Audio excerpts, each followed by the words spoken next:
Assalamualaikum warahmatullahi wabarakatuh. Kembali lagi dengan saya Tama dalam Ada Apa Gerangan. Bagaimana kabar kalian? Semoga selalu diberikan kesehatan dan juga rezeki yang cukup. Kembali lagi dalam segmen Bukan Pendakian Biasa, di mana saya akan membacakan sebuah kisah pendakian yang mungkin bisa dibilang janggal dan aneh, yang pasti berbeda dari pendakian pada umumnya. Kali ini ada sebuah cerita pendakian mistis yang dialami oleh Vida dari Jakarta Selatan ketika mendaki Gunung Merbabu pada tahun 2016 yang silam. Seperti apa hal-hal mistis yang dia alami? Teman-teman, ada apa gerangan? Ceritanya mulai dari sini.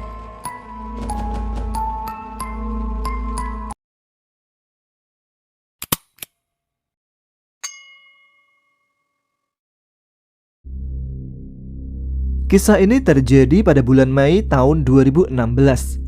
Berawal dari aku dan temanku yang awalnya ingin naik ke Gunung Andong. Namun setelah berdiskusi kembali, akhirnya kami memutuskan untuk naik ke Gunung Merbabu. Saat itu, kami sampai di Terminal Tidar, Magelang di waktu yang sudah cukup kesorean. Kami sempat menunggu beberapa saat, barangkali ada rombongan pendaki lain yang bisa diajak bareng, karena kami hanya berdua saja dan sama-sama perempuan. Setelah menunggu cukup lama dan tidak ada lagi rombongan pendaki lain yang datang, akhirnya kami bernegosiasi dengan tukang ojek yang ada di sana untuk mengantarkan kami ke base camp Selo. Namun kami masih mempertimbangkan untuk naik ojek tersebut karena dirasa harganya cukup mahal. Lalu pada pukul 17:15 datanglah satu bis dari Jakarta yang membawa serombongan pendaki gunung yang setelah kutanya ternyata mereka dari Jakarta Selatan juga, sama dengan kami tentunya. Mereka berjumlah 11 orang, ditambah kami berdua, jadi total ada 13 orang. Singkat cerita, dari Terminal Tidar kami naik pick up menuju base camp pendakian Gunung Merbabu via Wekas, karena ternyata jalur pendakian Merbabu paling dekat adalah dari via Wekas. Kami pun sampai di base camp sekitar pukul 6:15 sore. Karena di jalan kami menyempatkan diri untuk mampir ke warung-warung untuk membeli logistik terlebih dahulu. Pada saat perjalanan dari bawah menuju ke base camp, kami sudah melewati hutan-hutan. Dan di situ beberapa orang dari kami mendengar berbagai macam suara dan juga melihat sekelebatan bayangan yang lewat begitu cepat. Namun kami berpikir saat itu hanya halusinasi saja dan bukan menganggap sebuah hal yang serius. Sampai di base camp, kami istirahat sebentar dan packing ulang. Saat aku ngobrol dengan pemilik base camp yang kami tempati, kami disarankan untuk mendaki besok pagi saja dan jangan malam ini. Tapi ketua dari 11 orang dari Jakarta Selatan tetap kekeh untuk meminta pendakian malam ini juga. Kami pun tidak mengetahui alasan kenapa kami dianjurkan untuk mendaki besok pagi. Setelah itu, kami pun jalan pada jam 9 malam. Kami mulai trekking dan sempat mengambil beberapa foto. Pada saat kami berfoto ria, aku merasakan di grup kami ini ketambahan satu orang lagi. Tapi aku tidak begitu ngeh itu siapa. Dan ketika aku mencoba kembali menghitung, kurang lebih 3 atau 4 kali hitungan, jumlahnya menjadi 14 orang. Namun saat itu aku mencoba untuk diam, karena aku sadar aturan pendaki yang sudah umum adalah ketika kami melihat sesuatu, harus diam dan boleh diceritakan ketika sudah turun dari gunung. Kami melanjutkan untuk trekking. Singkat cerita, sampailah kami di pos 1 pada jam 9:45. Dan di situ kami menemukan sebuah pendopo yang awalnya aku kira adalah sebuah musola. Tapi aku pikir tidak mungkin ada musola di tengah-tengah hutan dan jauh dari pemukiman warga. Aku pun memberanikan diri untuk masuk ke bangunan itu. Di tengah ada sebuah tirai berwarna putih agak lusuh dan aku singkap tirai tersebut. Dan ternyata di baliknya terdapat satu makam yang dibungkus dengan kain putih dan aku tidak tahu itu makam siapa. Saat itu aku juga mencium bau melati dan pandan yang sangat pekat datang bergantian di sekitar makam tersebut.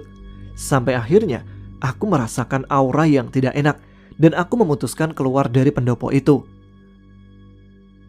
Di sini aku mempunyai salah satu teman perempuan dari rombongan 11 orang tersebut. Namanya Riana. Awal kami kenalan di terminal, Riana ini sangat ceriwis dan terlihat selalu happy. Namun, setelah sampai di pendopo tersebut, Dia selalu terlihat diam dengan tatapan kosong. Bahkan ketika diajak berinteraksi, dia tidak banyak merespon. Paling hanya senyum sebentar dan wajahnya datar kembali. Setelah kami melanjutkan perjalanan lagi, salah satu teman laki-laki mengajakku berbincang. "Fit, kok ada yang ngikutin kita ya?" "Emang kenapa bang?" Aku merespon. "Itu, ada yang ngintip dari pendopo. Orangnya gede, hitam, mukanya serem." Aku pun memberanikan diri untuk melihat ke pendopo, dan aku tidak melihat satu orang pun di sana. Namun teman perempuan tadi tiba-tiba merasa sangat ketakutan. Aku mencoba bertanya kepadanya, "Kamu kenapa? Melihat apa?" Dia tidak menjawab, namun tangannya menunjuk ke arah pendopo itu. Karena suasana semakin lama dirasa semakin tidak nyaman, akhirnya kami memutuskan untuk melanjutkan perjalanan dan melupakan hal tadi. Sekedar informasi, menurut cerita temanku ketika kami sudah sampai di bawah, setelah dari pendopo ini, aku mendaki dengan cara lari. Aku tidak sadar akan hal ini. Menurut mereka, aku lari sangat kencang, sampai teman-teman yang mencoba mengejarku tidak dapat menangkap tubuhku. Seingatku saat itu kurang dari jam 2 malam. Aku duduk di sebuah batu yang bawahnya adalah jurang, yang lokasinya di camping ground pos 2. Lalu ada seorang pendaki berbaju hitam dan celana panjang hitam yang menepuk pundakku. "Mbak, ngapain di sini?" "Gak tahu, tadi sama rombongan, tapi rombongan saya kemana?" Jawabku. Aku dalam posisi linglung saat itu. Lalu aku diajak menuju ke tenda orang ini dan aku diberikan segelas teh hangat. Aku meminum teh tersebut masih dalam kondisi yang sedikit bingung. Lalu datanglah salah satu teman yang mungkin tadi mengejar dan berhasil mendapatkanku. "Fit, kamu kemana aja sih? Dari tadi kami kejar tapi gak ketemu." "Dari tadi aku udah di sini, tadi juga sama mas pendaki ini." Dan aku menunjuk ke belakang letak tenda mas-mas tadi. "Pendaki yang mana? Tenda yang mana?" "Ini di belakang." Ketika aku tunjuk sambil menengok ke belakang, ternyata tidak ada tenda, dan yang aku pegang hanyalah gelas kosong. Aku mencoba untuk memastikan kembali sekitarku. Ternyata memang benar-benar tidak ada tenda atau pendaki satupun. Akhirnya, rekanku ini mencoba menetralisir tubuhku, dan setelah berdiskusi cukup lama, kami memutuskan untuk membuka tenda di pos 2 ini. Di sini teman perempuanku yang sejak awal berperilaku aneh malah menjadi sering histeris, entah apa penyebabnya. Singkat cerita, esok paginya kami semua berkumpul untuk memastikan kembali kondisi fisik masing-masing dan membuat planning untuk lanjut trekking ke puncak Kenteng Songo. Pagi ini, alhamdulillah semua kondisi personil sudah normal kembali, termasuk Riana. Dia sudah kembali ceria dan bercanda lagi. Syukurlah. Saat melanjutkan perjalanan, ada lagi salah satu teman laki-laki yang suka mengeluh. Dia sering ngomong capek dan merasa carry-nya keberatan.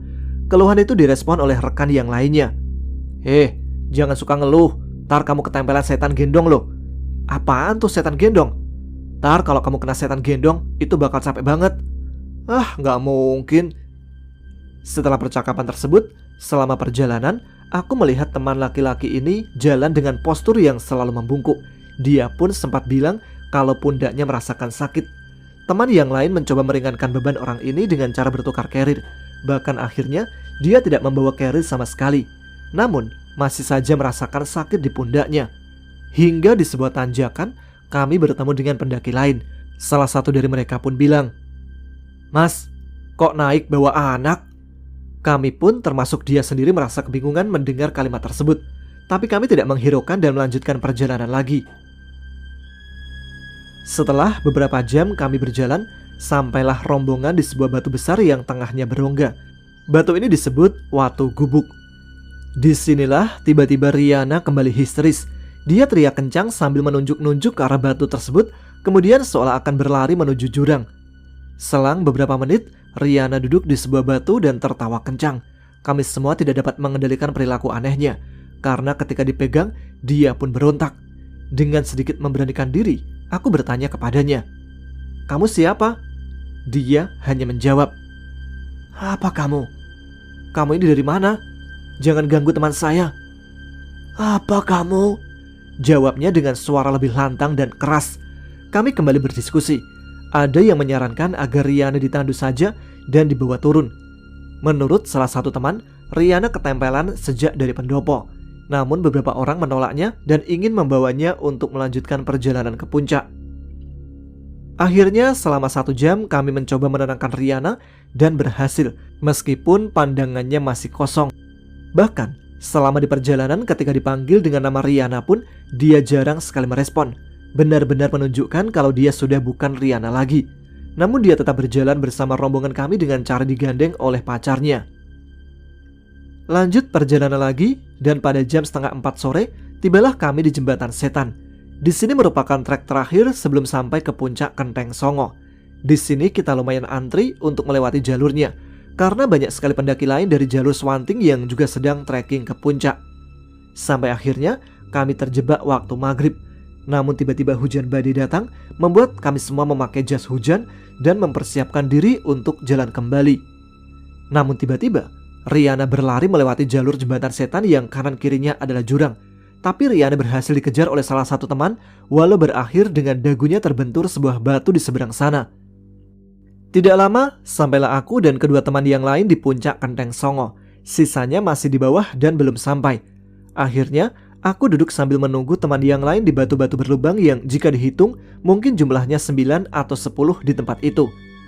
Tiba-tiba, aku melihat sekelebatan kakek-kakek bungkuk dengan jenggot yang putih panjang. Dia menengok ke arahku dan aku menyapa beliau. "Permisi mbah." Dia hanya menjawab, yang membuatku kembali tertunduk sedikit ketakutan. Aku menunduk lalu mengintip kakek tersebut, lalu menunduk lagi. Di penglihatan yang ketiga, kakek itu tiba-tiba hilang dari depanku. Tidak berangsur lama, teman-teman yang lain datang dan memutuskan untuk bermalam kembali di sini, puncak Kenteng Songo. Lalu aku mendirikan tenda di dekat tempatku duduk. Lokasinya persis di belakang batu-batu berlubang tempatku menunggu teman yang lainnya. Tenda kami jaraknya lumayan berjauhan, bisa dibilang tidak berhimpitan. Aku memilih mendirikan tenda di sini karena lokasi lain aku rasa terlalu miring, dan cuma disinilah yang tanahnya datar dan nyaman. Malam harinya, ketika aku sedang memasak untuk makan malam dan membuat minuman hangat, ada beberapa hal yang tidak masuk akal yang ku alami dalam tenda. Aku merasakan ada orang mengetuk tendaku. Ada juga yang meneriaki aku dari luar. Ada juga suara tertawa, dan suara-suara ini aku rasakan sangat dekat di telingaku. Namun aku tidak menghiraukan semua hal tersebut dan melanjutkan kegiatan memasak. Setelah makan, aku mencoba untuk tidur, namun tetap saja tidak bisa tidur. Di tengah aku yang masih terjaga, aku mendengar kerincingan seperti ada yang sedang lewat di dekat tendaku. Aku juga mendengar ada derap langkah orang berlarian, suara orang batuk, dan juga suara tangisan.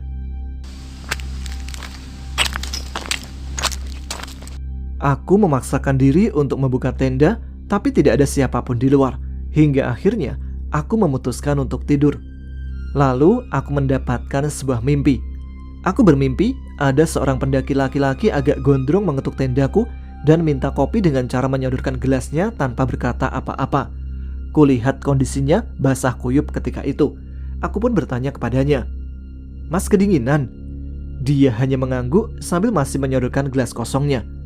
"Tunggu ya mas, nanti saya bikinkan. Mau kopi atau teh?" "Kopi hitam," jawabnya singkat. Setelah aku berikan segelas kopi, dia pun duduk di sebuah batu di depan tendaku. Aku hanya melihatnya dari dalam tenda karena aku pun merasa kurang etis jika mengajak laki-laki masuk tenda, yang dimana tenda ini hanya aku yang menempati. Kemudian aku berkata kepada masnya, "Mas, maaf ya, saya mau tidur lagi. Saya tutup ya tendanya." Dan aku pun melanjutkan tidurku. Selang beberapa saat, aku terbangun karena merasakan kakiku seperti disentak dan ditarik. Aku terbangun kemudian duduk. Saat aku duduk, aku melihat di depan tempatku tidur ada laki-laki yang tidur menghadap ke sisi tenda. Posisinya membelakangi tubuhku, dan laki-laki ini mempunyai ciri-ciri persis seperti orang yang datang di mimpiku tadi. Aku pun membuka percakapan. Mas siapa?" Dia hanya berdehem dan tidak menjawab apa-apa. Mas kok bisa dalam tendaku?" Dia pun masih berdehem. Aku memberanikan diri untuk menepuk pundaknya pelan. Hingga ketiga kalinya aku menepuk pundaknya, barulah dia menengok ke arahku dengan wajah yang hancur penuh luka. Di sekitar matanya memerah, di telinga, hidung, dan mulutnya keluar darah. Matanya juga terlihat lebam. Aku kaget, histeris, dan aku lari keluar tenda menuju tenda teman untuk minta tolong. Beberapa temanku akhirnya pergi ke tendaku untuk melihat apa yang ada di dalam, dan mereka tidak menemukan laki-laki itu. Tendaku kosong. Akhirnya aku memutuskan untuk tidur di tenda temanku karena aku masih sangat takut. Anehnya, semua teman-temanku ini juga tidak bisa tidur karena ternyata mereka semua juga diteror oleh laki-laki ini dalam mimpinya. Tenda yang lain pun juga sama-sama diteror malam itu, di tengah kondisi puncak yang hujan badai. Waktu menunjukkan jam 2 pagi dan Riana terbangun, dia merasakan ingin kencing.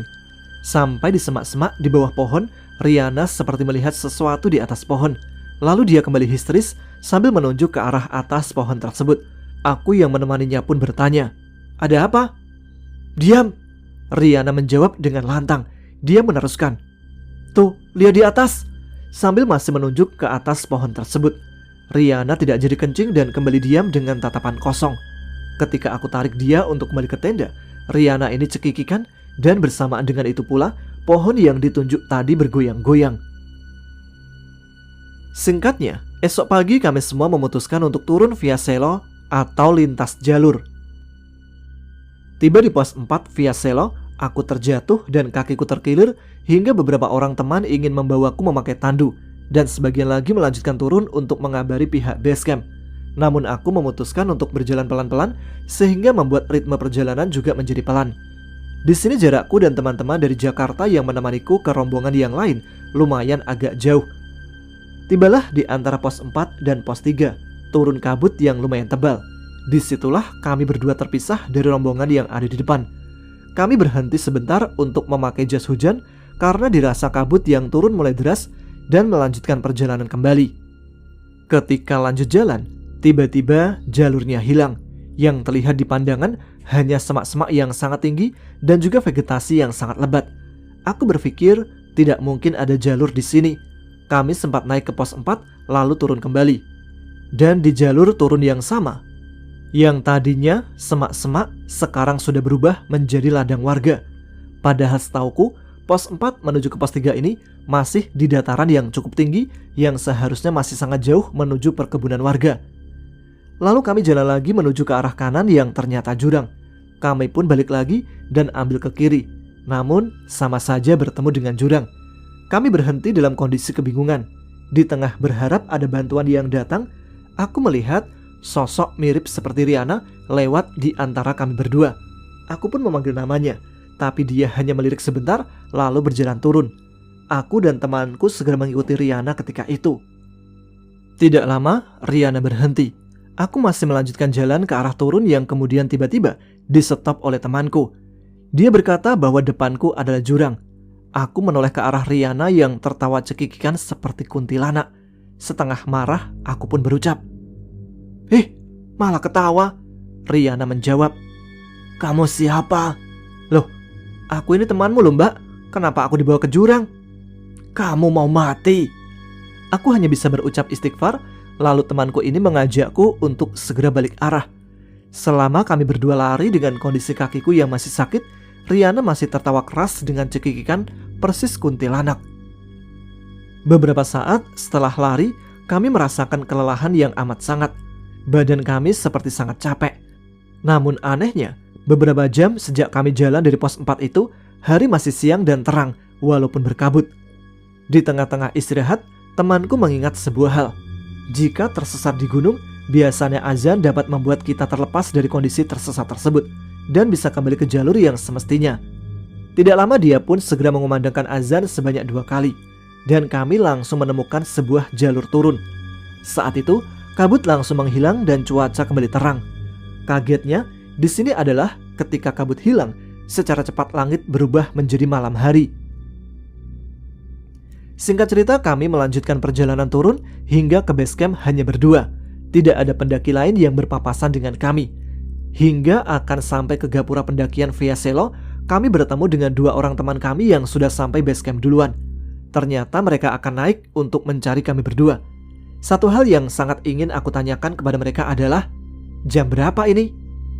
Sudah jam 10 malam. Jawaban mereka membuatku sangat kaget.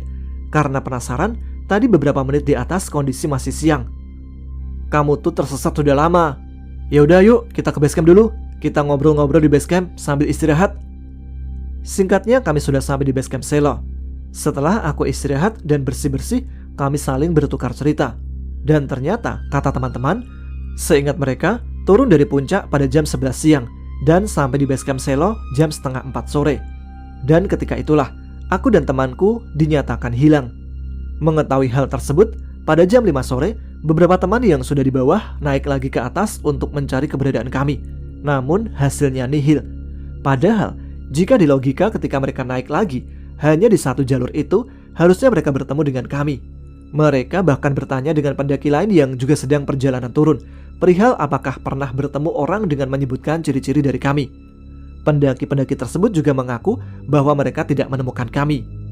Aku juga bercerita tentang Riana yang menyusul kami dan membawa kami ke arah jurang. Lalu teman-teman rombongan ini berkata bahwa sejak tadi Riana selalu bersama mereka. Menurut cerita mereka, selama Riana di sini, dia juga diobati oleh penduduk asli base camp. Karena ternyata Riana diikuti oleh sosok perempuan berkebaya. Lalu terjadilah percakapan penduduk base camp denganku. Di sini siapa yang pakai baju merah atau hijau? Kalau baju merah nggak ada sih, tapi ada temanku pakai kaos kaki warna hijau dan juga rain cover warna hijau. Mana sini? Tak lihat. Pantas tersesat.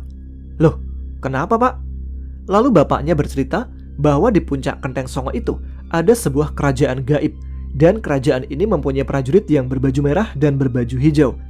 Kalau ada pendaki yang memakai baju berwarna merah, konon katanya akan celaka. Dan kalau ada pendaki yang memakai baju warna hijau, katanya akan disesatkan dan belum tentu bisa kembali ke alam nyata. Aku sempat menyanggah perkataan beliau. Tapi ini kan bukan baju pak. Pokoknya apa saja yang berwarna hijau. Setelah itu, bapak ini bertanya kepadaku di atas bertemu apa saja. Aku pun menjelaskan semuanya, termasuk pendaki berwajah hancur yang masuk ke dalam tendaku. Beliau menjelaskan bahwa pendaki tersebut adalah orang yang meninggal di puncak. Orang itu sempat hipotermia, kemudian jatuh dan meninggal di tempat itu.